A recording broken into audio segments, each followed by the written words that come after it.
Баршаңа қайырлы күн, құрметті 5-ші сынып оқушылары. Бүгін сендермен 45-ші және 46-ші беттегі тапсырмаларды бірге орындайтын боламыз. Видео басталмас бұрын міндетті түрде арнаға тіркеліп, достармен бөлісуді ұмытпа. Тапсырмалардың бәрін қазақша аудармасымен түсінікті етіп орындайтын боламыз. World of work, vocabulary jobs.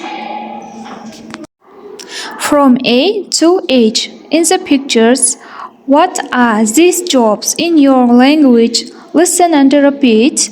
Бірінші жаттығудың A тапсырмасы суреттерде A-дан H-қа дейін түрлі мамандық иелері көрсетілген. Бұл мамандықтар сенің тіліңде, яғни қазақ тілінде қалай аталады деп сұрап тұр. Біріншісі доктор, дәрігер, police officer, полиция, gardener, бағбан, theme park mascot, тақырыптық саябақ, талисманы, немесе бұл персонаж, кейіпкер деп те айтсақ болады. Accountant, есепші, baker, наубайшы, pizza delivery boy, пицца жеткізуші жігіт, cashier, кассир. Exercise 1. Келесі бірінші жаттығудың B тапсырмасына көшеміз. Exercise 1. B. In pairs match the sentences from 1 to 8 to the picture from A to H. Сөйлемдерді жаңағы суреттермен сәйкестендіру керек. Біріншісі I look after sick people. Мен ауырып жатқан адамдарға қараймын. Бұл мамандық иесі дәрігер. Дәрігер ағылшын тілінде doctor. Екіншісі I play and pose for pictures with kids. Бұл балалармен ойнап суретке түсемін дейді. Бұл мамандық иесі персонаж theme park mascot. Үшіншісі I protect people. Мен адамдарды қорғаймын дейді. Бұл мамандық иесі полиция police officer. Төртіншісі I take people's money and give them their change. Мен адамдардың ақшасын алып, ақшасын қайта беремін дейді. Бұл кісі кассир, ағылшын тілінде cashier. Бесіншісі I make bread and cakes. Мен торт және нан жасаймын. Бұл кісі наубайшы, baker. Келесі алтыншысы I check financial records. Мен қаржылық есептерді тексеремін дейді. Бұл кісі есепші, accountant. Жетіншісі I grow flowers and trees. Мен гүлдерді және ағаштарды өсіремін дейді. Бұл кісі бағбаншы, gardener. Сегізіншісі I take food to people's homes. Мен тамақтарды адамдардың үйіне жеткіземін дейді. Бұл кісі pizza delivery boy. Пицца жеткізуші жігіт. Міне бұл бірінші жаттығудың B тапсырмасының толық дұрыс жауаптары. Келесі тапсырма бізде Exercise 2. Who works 9 to 5 shifts, long hours, part-time, full-time? Tell the class. Бұл тапсырмада кім қай уақытқа дейін жұмыс жасайды? 9-дан 5-ке дейін, немесе ұзақ уақыт, немесе жарты күн бе, соны сыныпқа айту керек. Мысалы, a doctor works full-time. Дәрігер күні бойы жұмыс жасайды. A police officer works full-time. Полиция қызметкері күні бойы жұмыс жасайды. Күні бойы немесе көп уақыт жұмыс жасайды. A gardener works part-time. Бағбаншы жарты күн жұмыс жасайды. A theme park mascot works part-time. Тақырыптық саябақ талисманы жарты күн жұмыс жасайды. An accountant works long hours. Есепші ұзақ уақыт, ұзақ сағаттар бойы жұмыс жасайды. A baker works part-time. Наубайшы жарты күн жұмыс жасайды. A pizza delivery boy works shifts. Пицца жеткізуші жігіт ұзақ уақыт жұмыс жасайды. A cashier works shifts. Кассир ұзақ уақыт жұмыс жасайды. Бұл Exercise 2 екінші тапсырманың жауаптары. Келесі бізде 46-ші бетке көшеміз. Reading. Бірінші exercise.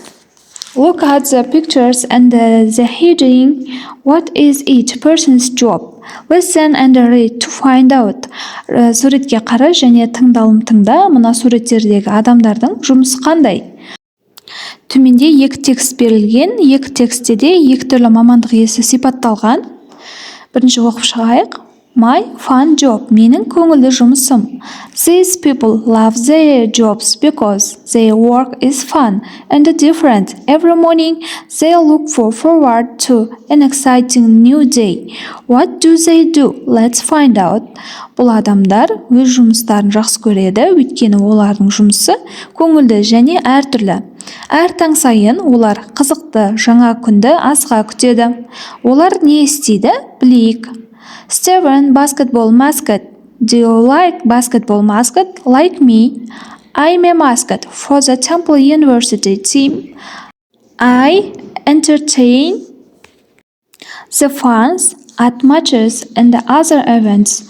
I wear a red owl costume and do silly things. I slide across the court, throw sweets to the fans, and celebrate when my team scores.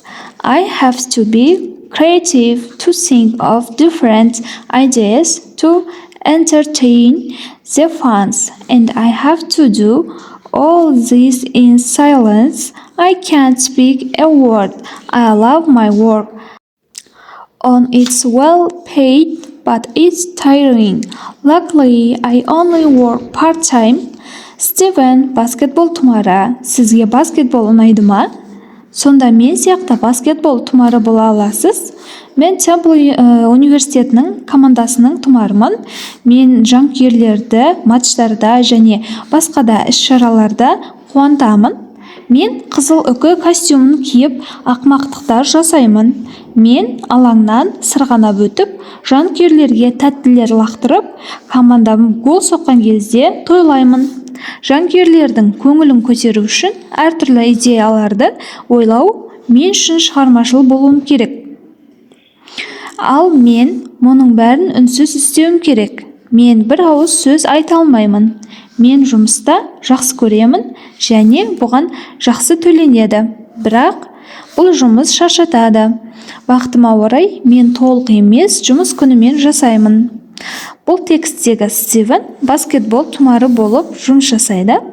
Steven works as a basketball mascot. Келесі текст бізде Mark water slide tester. Су слайдын сынаушы Марк туралы айтылған. I go down fast water slides all around the world, but not when I'm on holiday. It's my job. I visit water parks in places like Turkey, Egypt, and Jamaica. I check that the slides are safe and exciting with lots of splashing water. I love my job. It's interesting, well paid, and I have lots of fun. But it's not always easy. I have to be careful, hardworking, and brave. I go down slides in every kind of weather, even when the water's freezing. Енді аударайық. Марк су слайдын сынаушы. Мен әлемнің түкпір-түкпірінде жылдам су айдындарынан түсемін, бірақ демалыста емес. Бұл менің жұмысым. Мен Түркия, Египет және Ямайка сияқты жерлердегі аквапарктерге барамын. Слайдтардың қауіпсіз және қызықты екеніне көп шашыраған сумен тексеремін. Мен өз жұмысымды жақсы көремін. Бұл қызықты, маған жақсы төленеді және бұл көңілді жұмыс. Бірақ бұл әрқашанда оңай емес. Мен мұқият, еңбекқор, батыл болуым керек. Мен кез келген ауа райында, тіпті су қатқан кезде де сырғанақпен төмен түсемін. Бұл тексттегі жұмыс иесі, слайд сырғанаушысы Mark. Mark works as a water slide tester. Міне оқушылар, бұл бірінші тапсырма бойынша тексттерге жауабымыз. Тексттегі мамандық иесін атап шықтық, не жұмыс жасайтынын. Бірінші тексттегі кісі Steven works as a basketball mascot. Ал екінші текстегі кісі Mark works as a water slide tester. Міне жауабымыз осы. Келесі екінші жаттығуымыз Exercise 2A. Read the text again and complete the sentences. Текстті қайта оқы және төмендегі сөйлемдер толтыру керек. Бұл төмендегі сөйлемдердің жартысы бұл текстің ішінен табыласыңдар. Біріншісі Steven works as a basketball mascot. Стивен баскетбол тұмары болып жұмыс жасайды. Екінші Steven wears a red owl costume. Стивен қызыл үкі костюмын киеді. Үшіншісі While at work, Steven can't speak a word. Жұмыста Стивен бір ауыз сөз сөйлей алмайды. Төртіншісі Steven finds his job tiring. Стивеннің жұмысы шаршатады. Бесіншісі Mark works as a water slide tester.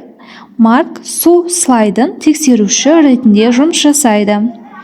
Алтыншысы Mark visits water parks in places like Turkey, Egypt and Jamaica. Марк Түркия, Египет және Ямайка сияқты жерлердегі аквапарктерге барады.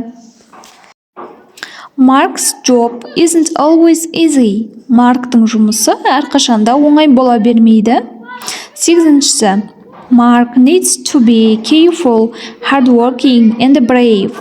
Марк мұқият, еңбекқор және батыл болуы керек. Бұл Exercise 2 екінші жаттығудың жауаптары оқушылар. Келесі Exercise 2B екінші жаттығудың B тапсырмасына көшеміз. Which job would you not like to do? Why? Tell your partner. Сен қай жұмыс түрін жасағың келеді, немесе жасағың келмейді? Не үшін және қасыңдағы серіңізге айту керексің? Жалпы сендер өздерің қандай мамандық түрін таңдайтын едіңдер, және ол мамандықты не үшін таңдайтын едіңдер? Ал ұнатпайтын мамандықтарың қандай? Сол туралы жазуларың керек өз ойларыңнан. Ал менің жауабым I would like to be a doctor. I like this profession and I am eager to get a medical education and work at a hospital. It is a good tradition in our family. My mother is a doctor. My grandfather is a doctor and I want to be a doctor too. Мен дәрігер болатын едім. Мен дәрігер мамандығын жақсы көремін және мен дәрігерлік білім алуды және ауруханада жұмыс істеуге дайынмын.